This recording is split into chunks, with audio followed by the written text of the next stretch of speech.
Hello అండి అందరికీ welcome back to మహవి vlogs. అందరూ ఎలా ఉన్నారు? బాగున్నారా? ఈరోజు మేము ఊరొచ్చి రెండో రోజు. అయితే నిన్న మేము ఊరొచ్చాము. ఆ వ్లాగ్ కూడా పోస్ట్ చేశాను. ఎవరైనా చూడకపోతే గనక తప్పకుండా చూడండి. డిస్క్రిప్షన్‌లో ఇస్తాను. సో, ఈరోజు ఏంటంటే మేము వాడపల్లి వెళ్దాం అనుకుంటున్నాము. వెళ్ళి చాలా చాలా నెలలైపోయింది. అసలు ఎప్పుడెళ్ళామో లాస్ట్ టైం కూడా గుర్తులేదు. వాడపల్లి వెళ్దాం అనుకుంటున్నాము. అయితే అత్తయ్యలని కూడా రమ్మన్నామనమాట మాతో పాటు. కొంచెం చలిగా ఉంది. ఎక్కువసేపు డ్రైవ్ చేయలేరనేసి ఇంక రానంటున్నారు. అండ్ అయినా మొత్తం మా గ్యాంగ్ అంతా వచ్చేసరికి వాళ్ళందరితో పాటు చిన్న తిరుపతి వెళ్దామని ప్లాన్ వేసుకున్నాము. సో, ఆ ప్లాన్ ఎలాగో ఉంది కదా! ఇంకా ఇప్పుడు వాడపల్లి అయితే ఇంక మా అమ్మ ఇద్దరిని వెళ్ళొచ్చామన్నారు. సో, ఇంక నేను బావ ఇప్పుడు వాడపల్లి స్టార్ట్ అవుతున్నాము. పొద్దున్న లేచేసరికి ఎంత చల్లగా ఉందంటే ఇప్పటికి చల్లగా ఉంది. అసలు చెన్నైలో ఎంత చలి ఎప్పుడూ చూడలేదు. ఇంకా ఇప్పుడిప్పుడే కొంచెం ఎండ వస్తుంది. ఇంకా అందుకే కొంచెం ఎండ ఎక్కిన తర్వాత స్టార్ట్ అయితే బాగుంటది కదా అని ఇప్పుడు మేము స్టార్ట్ అవుతున్నాము. ఈ చలికి భయపడే అనమాట మా అత్తయ్య వాళ్ళు ఇంక రావట్లేదు. మా మామిడి చెట్టు ఇదిగోండి.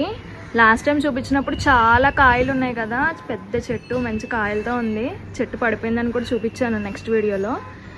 ప్రస్తుతానికి ఇలా ఉంది. ఏమన్నా మరి ఏప్రిల్ కల్లా పూత వస్తుందో ఏమన్నా మామిడికాయలు కాస్తే లేదు తెలియదు, కానీ ఇలా ఉందన్నమాట. రాజమండ్రికి దేవి చౌక్ ఎలాగో మన ఎడదవోలికి గణేష్ చౌక్ అలాగా లోపల విఘ్నేశ్వరుడు ఇంకా కుమారస్వామి ఇద్దరు ఉంటారు. సో మేమైతే ఇప్పుడు వాడపల్లి స్టార్ట్ అయిపోతున్నాము. వాడపల్లి అంటే చాలా మందికి తెలిసే ఉంటుందని అనుకుంటున్నాను. ఈ మధ్య ఎక్కడెక్కడి నుంచో వైజాగ్, విజయవాడ ఆ ప్లేసెస్ నుంచి కూడా వాడపల్లికి వస్తున్నారు. వాడపల్లి వెంకటేశ్వర స్వామి కన్నా కూడా 7 శనివారాలు వెంకటేశ్వర స్వామి అంటే బాగా అందరికీ తెలుస్తుంది. 7 శనివారాలు కంటిన్యూస్గా ఏదైనా కోరుకుని గుడికొచ్చి ప్రదక్షిణాలు చేస్తే కనుక కోరిక నెరవేరుతుందని చెప్పి ఈ మధ్య అయితే బాగా ఇంకా మామూలుగా ఇంతకు ముందు నుంచి గోదావరి జిల్లాలో ఉన్న వాళ్ళందరికీ ఇదైతే తెలుసు ఎప్పటి నుంచో. ఈ మధ్య వేరే ఊర్ల నుంచి కూడా బాగా వస్తున్నారు జనాలు. నిడదవోలు తర్వాత విజయేశ్వరం బ్రిడ్జ్ వస్తుంది. అది దాటిన తర్వాత ఇక్కడ ఆంజనేయ స్వామి బొమ్మ కనిపిస్తుంది కదా, ఇంకా బొమ్మ గుర్తు అనమాట. ఇక్కడ నుంచి వాడపల్లి స్టార్ట్ అవుతుంది. ఇంక ఇక్కడికి వచ్చామంటే వాడపల్లి వచ్చేస్తాము. అయితే అక్కడ వరకు రోడ్డు బాగుంది, కానీ ఆ తర్వాత నుంచి రోడ్డు అంతా ఇలా ఉంది. ఇంకా ప్యాచ్ వర్క్లు అన్నీ జరుగుతున్నాయి. ఫుల్ గతుకులు అనమాట. దీనివల్లే కొంచెం లేట్ కూడా అయింది. మామూలుగా అయితే గంటలోపే రీచ్ అయిపోవచ్చు గుడికి. దీనివల్ల ఒక గంటన్నర అలా పట్టింది మాకు రీచ్ అవ్వడానికి. మార్నింగ్ 8 అయినా కూడా ఇంకా చాలా చల్లగా ఉంది. ఇంక మా బావ సగం వరకు డ్రైవ్ చేసే తర్వాత చేతుల నొప్పులు వస్తున్నాయి అని చెప్పి కాసేపు నన్ను డ్రైవ్ చేయమంటే ఇంకా గుడి వరకు నేను డ్రైవ్ చేశాను.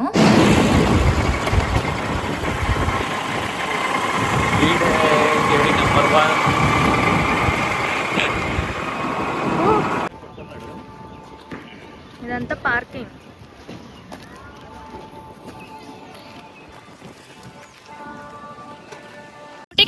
ఎంత తీసుకున్నారు బావ స్కూటీకి? ఎంత కట్టావు? 15 రూపాయల. వాడపల్లి అయితే రీచ్ అయిపోయాము. పార్కింగ్ లోనేమో 15 రూపాయలు తీసుకున్నారు. బయట ఉంటారనమాట. సో అక్కడ వాళ్ళకి పార్కింగ్ లో మనీ పే చేసి లోపలికి రావాలి. అక్కడే మాకు కొబ్బరికాయలు, పూలు కనిపిస్తే ఇంక అక్కడే తీసుకున్నాము. వాళ్ళు ఎంతకి ఇచ్చారంటే 2 కొబ్బరికాయలు 40 రూపాయలకి, పువ్వులేమో ప్యాకెట్ 20 రూపాయలు. వాళ్ళు అక్కడే అమ్ముతున్నారు కదా, ఇంకెందుకులే అని చెప్పి అక్కడే తీసుకున్నాము. సో ఇప్పుడు ఇంకా లోపలికి వెళ్ళి దర్శనం చేసుకున్నాం. ఈ బయట పార్కింగ్ చూస్తుంటే కొంచెం పర్వాలేదు, అంటే లోపలంత జనాభా ఉండరేమో అనిపిస్తుంది. పార్కింగ్ వచ్చి తక్కువగానే ఉంది. ఇక్కడ ఎక్కువ బైక్స్, కార్లు ఉన్నాయంటే బాగా రష్ ఉండొచ్చు. ఊరికే ఈ గుడికి వచ్చి దర్శనం చేసుకోవాలి అని అనుకుంటే కనుక శనివారం తప్ప ఏ రోజు వచ్చినా పర్లేదు. శనివారం అయితే మాత్రం 7 శనివారాలు వ్రతం చేసే వాళ్ళు ఉంటారు కదా, ప్రదక్షిణాలు చేస్తారు. చాలా చాలా రష్గా ఉంటుంది. చెప్పుల స్టాండ్ ఉంటే ఇక్కడ ఫ్రీ ఏమో అనుకున్నాను. ఆవిడ స్లిప్ ఇచ్చింది. వచ్చిన తర్వాత పే చేయాలంట, ఇప్పుడు కాదంట. బాగుంది. స్టార్టింగ్ వెళ్ళగానే కొబ్బరికాయలు కొట్టే ప్లేస్ కనిపిస్తుంది. ఇక్కడే కొబ్బరికాయలు కొట్టేయాలి, ఇంకా లోపల కొట్టడానికి వీలు లేదు. మేము కొబ్బరికాయ కొట్టేసి ఇంక లోపలికి వెళ్ళి దర్శనం కూడా చేసుకొని వచ్చేసాము. ముందు మెయిన్ ఎంట్రీ దగ్గరేమో ఫోన్స్ తీసుకున్నారు, లోపలికి అలౌ లేదని చెప్పి. కానీ అందరూ లోపల ఫోన్స్ యూజ్ చేస్తున్నారు. అదేంటని అడిగితే దాంతో మాకు సంబంధం లేదు, బ్యాక్ సైడ్ నుంచి వెళ్ళి తెచ్చుకొని మళ్ళీ యూజ్ చేసుకోవచ్చు అన్నారు. ఇంకా మాత్రం దానికి అసలు మెయిన్ ఎంట్రీ దగ్గర ఫోన్స్ ఎందుకు తీసుకోవడం అదేంటో అసలు అర్థం కాలేదు. అండ్ ఇంకోటి మాకు తెలియక ఫ్రీ దర్శనానికి వెళ్ళాము. అంటే ఫ్రీ దర్శనం అంటే మాక్సిమం లేట్ అవుతుందేమో కానీ బాగానే ఉంటుందేమో దర్శనం అనుకున్నాం, కానీ స్వామివారి ఫేస్ తప్ప అసలు ఏమీ కనిపించలేదు. అప్పుడు మళ్ళీ 50 రూపీస్ దర్శనం టికెట్ తీసుకున్నాము. సాటిస్ఫాక్షన్ రాక అప్పుడు దేవుడు బాగా కనిపించాడు, చాలా బాగా దర్శనం అయింది. అంటే ఎంత ఫ్రీ దర్శనం అయినా దేవుడిని అయితే సరిగ్గా చూపించలేదు ఫ్రీ దర్శనంలో. ఇంక మళ్ళీ టికెటే తీసుకున్నాము. ఇంకా దర్శనం అయిపోయిన తర్వాత బయటకు వచ్చాము. ఇక్కడ ఉచితంగా ప్రతిరోజు అన్నదానం జరుగుతుంది. ఒక్కొక్కసారి లోపల పెడతారు, ఒక్కొక్కసారి గుడి బయట పెడతారు, కానీ భోజనం అయితే రోజు దొరుకుతుంది.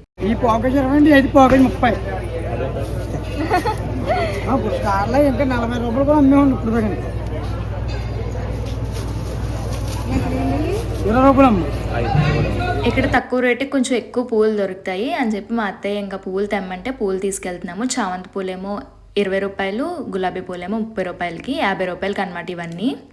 ఇంకా గుడి బయట చాలా రకాల షాపులు ఉంటాయి. పువ్వులు అమ్ముతారు, స్నాక్ ఐటమ్స్ అమ్ముతారు, ఇంకా దేవుడికి సంబంధించిన వస్తువులు, కొన్ని ముగ్గులు వేసుకోవడానికి కానీ ఇలా దేవుడి ఫోటోలు, చాలా షాపులు ఉంటాయి. అలాగే ఈ గుడి దగ్గర నర్సరీ ఉంటుంది అనమాట. ఇక్కడ కొంచెం మంచి మంచి మొక్కలు తక్కువ ప్రైస్కి దొరుకుతాయి. ఒక 20 రూపీస్ 30 రూపీస్ కూడా ఇక్కడ మొక్కలు దొరుకుతాయి. అన్ని రకాల మొక్కలు ఉంటాయి. చామంతులు, కనకాంబరాలు, మందారాలు, ఇంకా కొన్ని కొన్ని వెరైటీ మంచి మంచి గులాబీ పువ్వులు అన్నీ దొరుకుతాయి.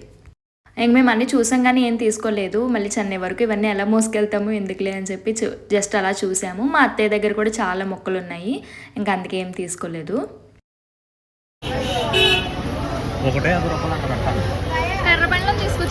నాకు ఈ తేగల కన్నా కూడా కర్రపెండ్లం దుంప అంటేనే ఇష్టం. సో మేమైతే అదే తీసుకున్నాము. తేగలేమో కట్ట 80 రూపీస్ అంట, కర్రపెండ్లం దుంప వచ్చేసి 50 రూపీస్.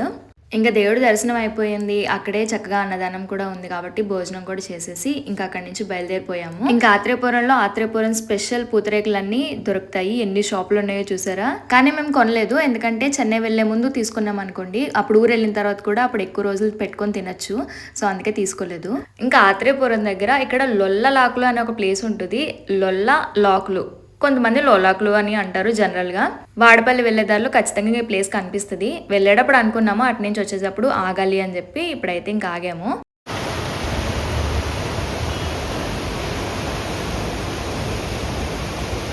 ఇది మంచి లొకేషన్ అనమాట. మూవీ షూటింగ్స్కి అయితే ఇది మంచి స్పాట్. శతమానం భవతి, అష్టాచమ్మ, నా ఆటోగ్రాఫ్ ఇలాంటి చాలా మంచి మంచి మూవీస్కి సంబంధించిన షూటింగ్ అయితే ఇక్కడ జరిగింది. అలాగే ఇది సంక్రాంతికి కూడా మంచి స్పాట్. ఇక్కడ ఆల్రెడీ అరేంజ్మెంట్స్ చేస్తున్నారు. ఇక్కడ కోడి పందాలు, ఇంకా కొన్ని కొన్ని పందాలు అనేవి జరుగుతూ ఉంటాయి. ఇప్పుడు సంక్రాంతి వస్తుంది కదా నెక్స్ట్. అదా లాక్ అంటే చెప్తున్నారు కదా, పైకి కిందకి అనుకుంటా. పదా బయలుదేరిపోదాం.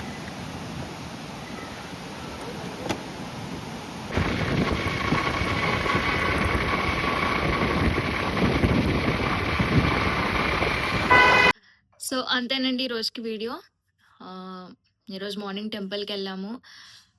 వాడపల్లి చాలా అసలు దాదాపు సంవత్సరం అలా అయిపోతుందేమో వాడపల్లి వెళ్ళి.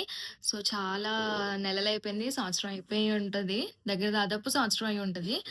సో వాడపల్లి వెళ్ళాము, దర్శనం అయితే బాగా జరిగింది అక్కడ. సో అంతేనండి ఈరోజుకి వీడియో మీకు నచ్చితే కనుక లైక్ చేయండి, షేర్ చేయండి. ఇంకా మా ఛానల్కి సబ్స్క్రైబ్ చేసుకోకపోతే సబ్స్క్రైబ్ చేసుకోండి. ఇంకో మంచి వీడియోతో మళ్ళీ కలుద్దాం. అండ్ లైన్ కీప్ స్మైలింగ్. బాయ్.